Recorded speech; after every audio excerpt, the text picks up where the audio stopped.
Assalamualaikum warahmatullahi wabarakatuh. Perkenalkan, nama saya Diah Aisyah Fitri, NPM 1804040024 dari jurusan Ekonomi Syariah. Dalam video ini saya akan menjelaskan tentang materi mikro makroekonomi, tafsir ayat dan hadis ekonomi, serta manajemen keuangan syariah. Video ini dibuat untuk memenuhi tugas ujian komprehensif yang diuji oleh dosen penguji Ibu Hermanita MM. Yang pertama yaitu mikro makroekonomi. Yang A ada rancang bangun ekonomi mikro. Rancang bangun ekonomi mikro Islam terdiri dari atap, tiang, dan landasan. Ekonomi Islam yang bersumber dari Al-Quran dan hadis yang dikaji oleh para cendekiawan memiliki karakteristik rancang bangun dan tujuan yang berbeda dengan sistem ekonomi lainnya. Rancang bangun ekonomi mikro Islam ini adalah ilmu yang membahas tentang tata cara, teknik, dan uslub manusia dalam memenuhi kebutuhan primer, sekunder, dan tersier. Yang B ada perbandingan ekonomi mikro konvensional dan Islam. Perbandingan dapat dilihat dari yang pertama pengertiannya. Ekonomi mikro Islam sendiri adalah segala sesuatu berbasis pada aturan dan cara Islam, serta konvensional itu ilmu yang mempelajari perekonomian yang menekankan pada kebebasan dan menggunakan sistem perekonomian berbasis pada era global. Perbedaan yang kedua ada pada prinsip.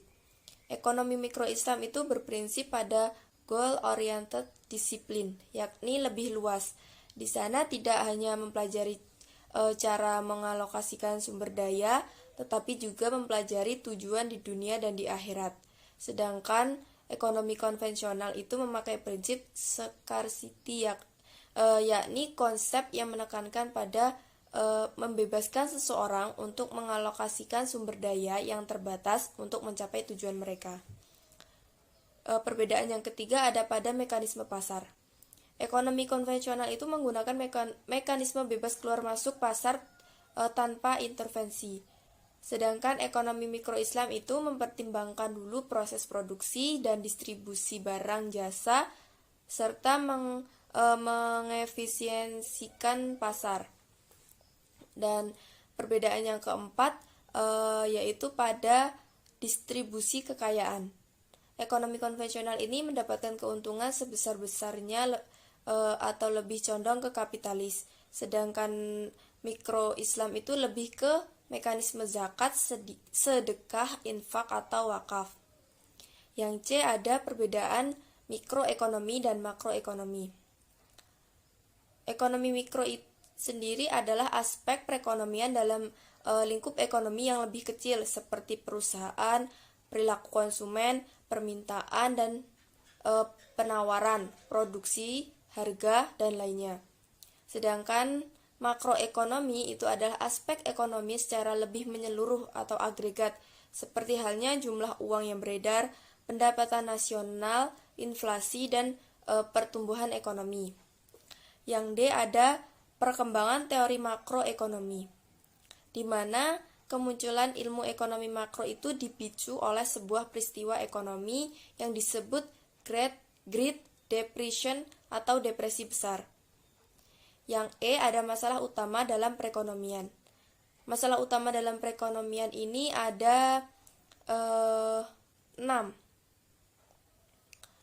Yang pertama itu ada pertumbuhan ekonomi, yang kedua ada ketidakstabilan perkembangan ekonomi, yang ketiga ada masalah pengangguran, keempat masalah inflasi, kelima masalah kemiskinan dan pemerataan distribusi, dan yang keenam ada masalah ketidakseimbangan neraca perdagangan dan pembayaran. Yang F ada indikator makroekonomi, yakni mencakup data inflasi, indeks harga perdagangan besar, purchasing manager index, manufaktur, neraca perdagangan Indonesia, dan lainnya. Yang G itu ada tujuan kebijakan makroekonomi. Yang pertama, mengontrol laju inflasi. Yang kedua, meningkatkan pendapatan nasional setiap negara. Yang ketiga, menjaga stabilitas perekonomian. Keempat, membantu pemerataan distribusi pendapatan. Kelima, menjaga neraca pembayaran di luar negeri tetap seimbang. Yang keenam, membantu meningkatkan kapasitas produksi nasional. Ketujuh, meningkatkan kesempatan kerja dan lapangan pekerjaan di masyarakat. Yang kedelapan, membantu meningkatkan pertumbuhan ekonomi negara. Dan yang H itu ada bentuk-bentuk kebijakan makro. Ini ada 3. Yang pertama ada kebijakan fiskal, kebijakan moneter, dan kebijakan segi penawaran. I ada struktur pasar dan persaingan harga pasar. Pasar adalah suatu tempat atau proses interaksi antara permintaan dan penawaran dari suatu barang atau jasa tertentu, sehingga akhirnya dapat menetapkan harga keseimbangan atau harga pasar dan jumlah yang diperdagangkan. Struktur pasar ini memiliki pengertian penggolongan produsen kepada beberapa bentuk pasar berdasarkan pada ciri-ciri seperti jenis produk yang dihasilkan, banyaknya perusahaan dalam industri, mudah tidaknya keluar atau masuk ke dalam industri, dan peranan iklan dalam kegiatan industri. Struktur pasar ini dibedakan menjadi 4 jenis. Yang pertama ada pasar persaingan sempurna atau pasar yang terdiri dari banyak penjual dengan barang yang relatif homogen. Yang kedua ada pasar monopoli, pasar yang hanya terdapat satu penjual saja dan menghasilkan barang yang tidak mempunyai barang pengganti yang sangat tepat. Yang ketiga ada persaingan monopolistis. Pasar ini pasar di mana terdapat banyak produsen yang banyak menghasilkan barang berbeda corak, serta pasar oligopoli, yaitu pasar yang hanya terdiri dari beberapa perusahaan atau penjual yang menjual produk homogen. Yang J ada pengertian dan sejarah uang. Uang didefinisikan sebagai setiap alat tukar yang dapat diterima secara umum. Dalam ilmu ekonomi modern, uang itu didefinisikan sesuatu yang tersedia secara umum, diterima sebagai alat pembayaran bagi pembelian barang-barang dan jasa-jasa, serta kekayaan berharga lainnya, serta untuk pembayaran utang. Yang K ada kriteria dan fungsi uang. Itu ada 9. Yang pertama, kriteria uang, ada jaminan, disukai umum, nilai yang stabil, mudah disimpan, mudah dibawa, tidak mudah rusak, mudah dibagi, dan suplai harus elastik. Selanjutnya, yang I ada jenis uang. Yang pertama, berdasarkan bahan pembuatannya. Itu ada 2, uang logam dan uang kertas. Yang kedua, berdasarkan nilainya, itu ada uang penuh dan uang tanda. Yang ketiga, berdasarkan lembaga atau badan pembuatnya, ada uang kartal dan uang giral.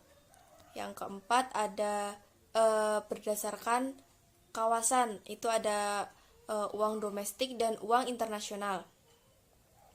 Yang M, uang dalam perspektif ekonomi Islam.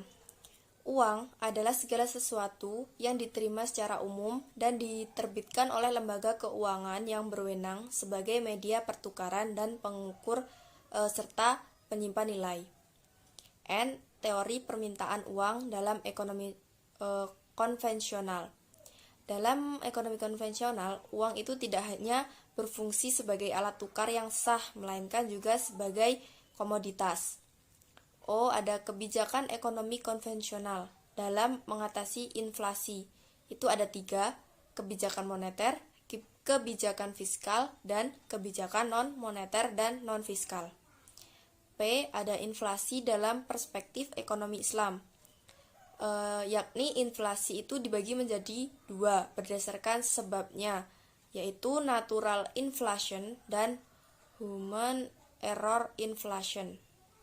Yang Q ada kebijakan ekonomi Islam dalam mengatasi inflasi, yaitu di mana reformasi terhadap sistem moneter menghubungkan antara kuantitas peredaran uang dengan kuantitas produksi, mengarahlah belanja dan melarang sikap berlebihan, mencegah penimbunan barang komoditas dan meningkatkan produksi. Yang R ada perekonomian dengan kebijakan fiskal atau perekonomian 3 sektor, adalah perekonomian yang terdiri atas 3 pelaku ekonomi, yaitu rumah tangga, perusahaan, dan pemerintah. Yang S ada perekonomian terbuka atau perekonomian 4 sektor. Pada sistem ekonomi konvensional, perekonomian terbuka adalah suatu sistem ekonomi yang melakukan kegiatan ekspor dan impor dengan negara negara-negara lain di dunia karena kegiatan ekspor dan impor merupakan bagian yang penting dalam perekonomiannya. T. Ada definisi dan konsep kebijakan moneter, yakni keputusan yang diambil oleh pemerintah dalam rangka menunjang aktivitas ekonomi melalui berbagai hal yang berkaitan dengan penetapan jumlah peredaran uang di masyarakat. U. Ada kebijakan moneter dalam ekonomi Islam. Ini harus bebas dari unsur riba dan bunga bank. V. Ada manajemen moneter Islam, yakni terciptanya stabilitas permintaan dan terarahnya permintaan akan uang kepada tujuan yang penting dari produktif. Yang W. Definisi dan konsep kebijakan fiskal. Kebijakan fiskal adalah kebijakan pemerintah yang dilakukan dengan mengatur penerimaan dan pengeluaran pemerintah dalam rangka menjaga kegiatan ekonomi sesuai dengan yang diinginkan atau agar kondisi ekonomi menjadi lebih baik. Selanjutnya yaitu tentang tafsir ayat dan hadis ekonomi, di mana di sini saya akan menjelaskan tentang ayat dan hadis tentang riba dan sebab-sebab pelarangannya. Di mana ada ayat yang berbunyi Bismillahirrahmanirrahim.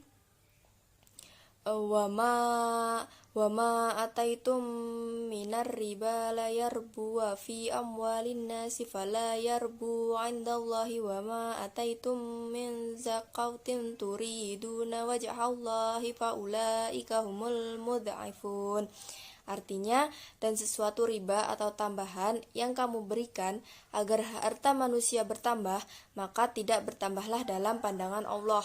Dan apa yang kamu berikan berupa zakat yang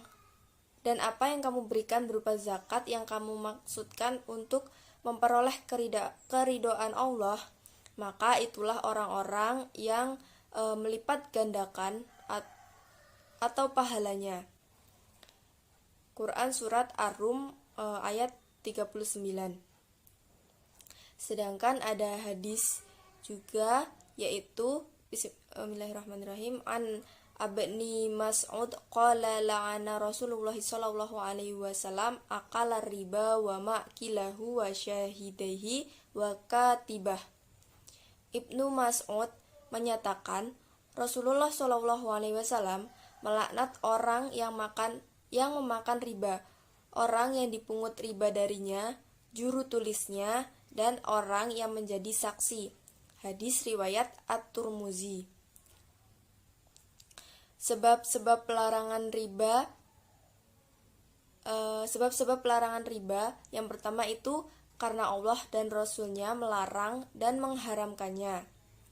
Yang kedua, karena riba menghendaki pengambilan harta orang lain dengan tidak ada imbangannya. Yang ketiga,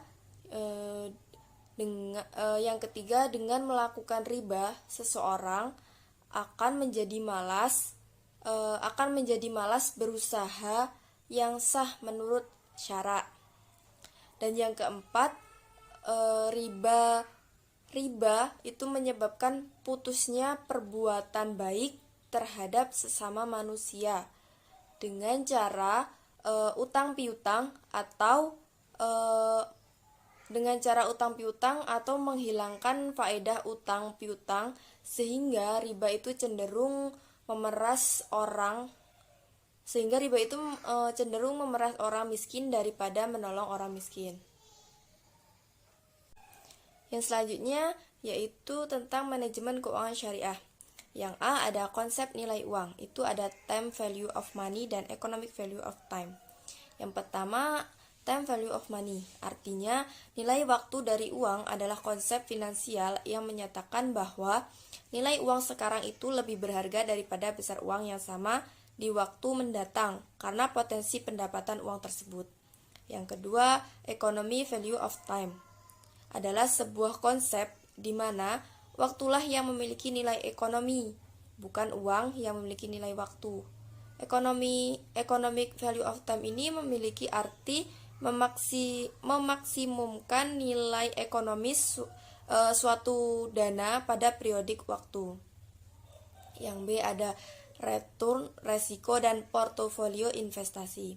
Return itu sendiri adalah tingkat keuntungan yang diperoleh oleh investor dalam melakukan investasi. Sedangkan resiko adalah bahaya, akibat atau konsekuensi yang dapat terjadi akibat sebuah proses yang sedang berlangsung atau kejadian yang akan datang. Dalam berinvestasi itu, resiko dapat diartikan suatu potensi kerugian yang timbul karena perolehan hasil investasi yang diharapkan tidak sesuai dengan harapan. Yang ketiga, itu ada portofolio. Portofolio ini adalah sekumpulan investasi yang dipunyai oleh perusahaan ataupun korporasi tertentu. Portofolio ini biasanya menggambarkan bahwa sebuah perusahaan merupakan salah satu atau bagian dari sebuah investasi tertentu. Portofolio sendiri dibuat untuk mengurangi resiko yang mungkin terjadi dalam sebuah investasi. Mungkin itu materi yang dapat saya jelaskan dalam ujian komprehensif ini. Kurang lebihnya saya mohon maaf. Saya akhiri. Wabillahi taufiq wal hidayah. Wassalamualaikum warahmatullahi wabarakatuh.